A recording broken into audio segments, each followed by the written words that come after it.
ऐसे भगवान सबको सद्बुद्धि दें और ऐसे अपने सनातन के कार्य को करने के लिए ऐसी शक्ति प्रदान करें।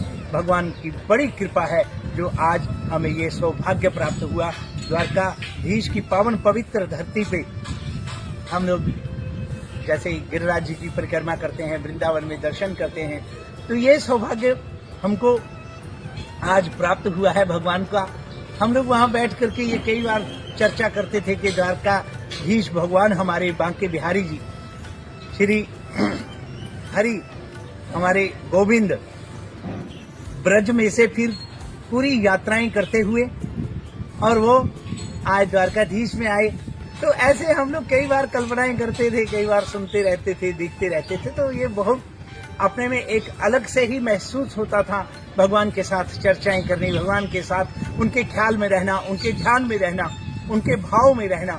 और इस तरह से चर्चाएं कथाएं सुनते सुनते द्वारकाधीश की नगरी में पहुंचते थे। तो आज हमें ये साक्षात सौभाग्य प्राप्त हुआ है भगवान की कृपा से। तो इस तरह से और यहाँ पर हमारे को एक बहुत बड़ी उपलब्धि हुई है। भगवान शिव के जो अनन्य भक्त, अनन्य सेवक, भगवान के जो परम प्रिय, जो बहुत ही लाडले हैं, पबुआ जो यहाँ के एमएलए साहब हैं, वो मिले। मुझे ऐसे लगा कि ठाकुर जी का जो अर्जुन के साथ जो प्रेम था, जो अर्जुन के साथ मित्रता थी, एक इस तरह का संबंध था, वो मुझे लगा कि ठाकुर जी का अर्जुन यहाँ पे हमें उनके दर्शन हुए। और उन्होंने कहा कोई चिंता नहीं करना, किसी प्रकार की कोई भी आपको जो है इस तरह से कोई चिंता मत लेना, सारा ठाकुर जी की कृपा से और भोलेनाथ की कृपा से। उनके मुंह से मैंने देखा शिव शिव शिव, ये हमेशा सतत जप करते रहते हैं। और ये बहुत बड़ी कृपा है, ये बहुत बड़ी कृपा है भगवान की उनके ऊपर।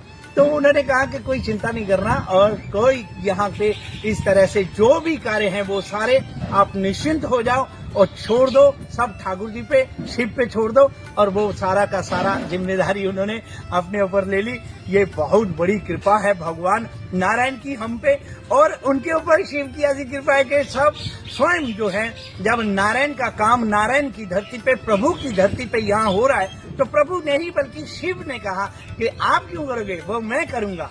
तो उनके जो लाडले हैं बबुआ, उन्होंने यहाँ पर पूरी की पूरी भगवान शिव के आदेश, शिव के प्रेम के, उनके आज्ञा से वो इस तरह से कार्य का भार संभाल लिया है और निर्विघ्नता से संपन्न हो, ऐसा ही हम सब मंगल कामना करते हैं। बबुआ स्वस्थ रहें और मस्त रहें, भगवान शिव की भक्ति में इसी तरह आनंदित होते रहें और सनातन के कार्य हमेशा करते रहें। बोलो द्वारकाधीश की जय, यज्ञ नारायण भगवान की जय।